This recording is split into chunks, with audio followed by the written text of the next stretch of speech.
ഇത്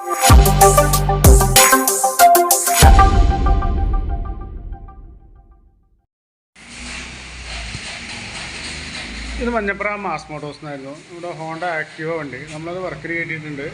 ജന സർവീസായിട്ടാണ് ചെയ്യുന്നത്. ഫുള്ളായിട്ട് നമ്മളെല്ലാ ഭാഗങ്ങളൊക്കെ ഒന്ന് ചെക്ക് ചെയ്ത് കൊണ്ട് അപ്പോൾ അതിൻ്റെ ഭാഗമായിട്ട് നമ്മളതിൻ്റെ എയർ ഫിൽറ്റർ ക്ലച്ചിൻ്റെ സൈഡൊക്കെ ഒന്ന് ചെക്ക് ചെയ്യാൻ വേണ്ടി അയച്ചിട്ടുണ്ട്.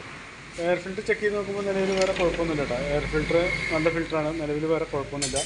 അതുപോലെ പ്ലഗ് നമ്മൾ ചെക്ക് ചെയ്യുന്നുണ്ട്. പ്ലഗ് നിലവിൽ വേറെ കംപ്ലൈൻ്റ് ഒന്നുമില്ല, പ്ലഗ് നല്ല പ്ലഗ്ഗാണ്. അതേപോലെ ക്ലച്ചിൻ്റെ ഭാഗം ചെക്ക് ചെയ്ത് നോക്കുമ്പോഴായാലും നിലവിൽ വേറെ കംപ്ലൈൻ്റ് ഒന്നും കാണുന്നില്ല. അതിൻ്റെ variator body, roller, weight, boss driver അങ്ങനെ യൂണിറ്റാണ്, വേറെ കുഴപ്പമൊന്നുമില്ല. ഓട്ടോ ക്ലച്ചിൻ്റെ യൂണിറ്റായാലും നിലവിൽ വേറെ കംപ്ലൈൻ്റ് ഒന്നുമില്ല. പിന്നെ ബെൽറ്റ് ചെക്ക് ചെയ്ത് കഴിഞ്ഞാൽ നമ്മൾ നല്ല ബെൽറ്റാണ്, നിലവിൽ വേറെ കംപ്ലൈൻ്റ് ഒന്നും കാണിക്കുന്നില്ല. അതുപോലെ നമുക്ക് ബാക്ക് വീലൊക്കെ ഒന്ന് അയച്ച് ക്ലീൻ ചെയ്യാനുണ്ട്. ബാക്ക് വീൽ അതിൻ്റെ ബ്രേക്ക് ഷോക്ക് ഒന്ന് അയച്ച് ക്ലീൻ ചെയ്യണം. ഞാൻ ഇപ്പോൾ ഫ്രണ്ട് വീൽ അയച്ചുകൊണ്ടാണ് അത് ക്ലീൻ ചെയ്യാത്തത്. അപ്പോൾ അത് കഴിഞ്ഞ് നമുക്ക് ബാക്ക് വീലും കൂടി ഒന്ന് അയച്ച് ക്ലീൻ ചെയ്യാനുണ്ട്. പിന്നെ അതുപോലെ ഈ ബാക്കിൽ നിന്ന് ഇവിടെ ചെറിയൊരു ഓയിലാണ് കാണിക്കുന്നത്, ബോൾട്ടിൻ്റെ അവിടെ. അതൊന്ന് നമുക്ക് അതിൻ്റെ വാഷൊന്ന് മാറ്റിയിട്ടൊന്ന് ക്ലിയർ ചെയ്യട്ടെ.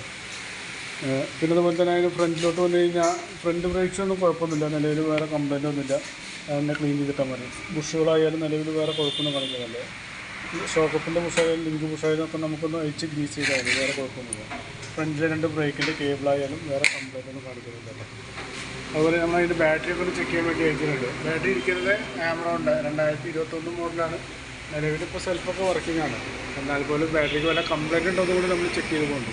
ഇതിൻ്റെ വോൾട്ടൊക്കെ ചെക്ക് ചെയ്ത് നോക്കുമ്പോൾ 13.05 മാക്സിമം വോൾട്ട് കാണിക്കുന്നുണ്ട്. അത് ടെസ്റ്റിലേക്ക് കൊടുക്കുന്നുണ്ട്, വല്ല കംപ്ലൈൻറ്റ് ഉണ്ടോ എന്ന് അറിയാൻ വേണ്ടിയിട്ടാണ്. ബാറ്ററി ചെക്ക് ചെയ്ത് നോക്കുമ്പോൾ കംപ്ലൈൻ്റ് ആക്കിയിട്ടാണ് കാണിക്കുന്നത്. നിലവിലിപ്പോൾ സെൽഫൊക്കെ വർക്കിംഗ് ആണ്. അപ്പോൾ സെൽഫിൻ്റെ കൂടുതൽ എന്തെങ്കിലും കംപ്ലൈൻറ്റ് കാണിക്കുമ്പോൾ ചെയ്താൽ മതി. ചെറിയ വല്ല വോൾട്ട് വേരിയേഷൻ ഉണ്ടെങ്കിൽ നമുക്കത് മീറ്ററിൽ കംപ്ലൈൻ്റ് ആയിട്ടേ കാണിക്കുള്ളൂ. കൂടുതൽ സെൽഫിൻ്റെ പ്രശ്നം കാണിക്കുമ്പോൾ ചെയ്താൽ മതി. ഇപ്പം പിന്നെ നമുക്ക് അതിൻ്റെ എഞ്ചിൻ ഓയിൽ മാറ്റാറായിട്ടുണ്ട്. അപ്പോൾ എഞ്ചിൻ ഓയിൽ കൂടി കൂട്ടത്തിൽ മാറ്റിയിടുന്നുണ്ട്. പിന്നെ അതുപോലെ സീറ്റ് കറക്റ്റ് ലോക്ക് ആവുണ്ടാവില്ല, അത് ഈ ക്യാച്ചറിൻ്റെ കംപ്ലൈൻറ്റാണ്, ഈ ഒരു യൂണിറ്റിൻ്റെ കംപ്ലൈൻറ്റാണ്. അതുകൂടി ഒന്ന് മാറ്റിയിട്ടൊന്ന് റീസെറ്റ് ചെയ്യാം കേട്ടോ. ഓക്കെ. പിന്നെ വിളിച്ച് നോക്കുമ്പോൾ വേറെ അങ്ങനെ പറയത്തൊക്കെ വേറെ കംപ്ലൈൻ്റ് ഒന്നുമില്ല, സർവീസിൻ്റെതായ കാര്യങ്ങളൊക്കെ തന്നെയാണ്. അപ്പോൾ ഞാൻ നിലവിൽ വരുന്ന വർക്കിൻ്റെ ഒരു എസ്റ്റിമേറ്റ് കൂടി പറയാം, നോക്കിയിട്ടൊന്ന് റിപ്ലൈ ചെയ്താൽ മതി. ഓക്കെ.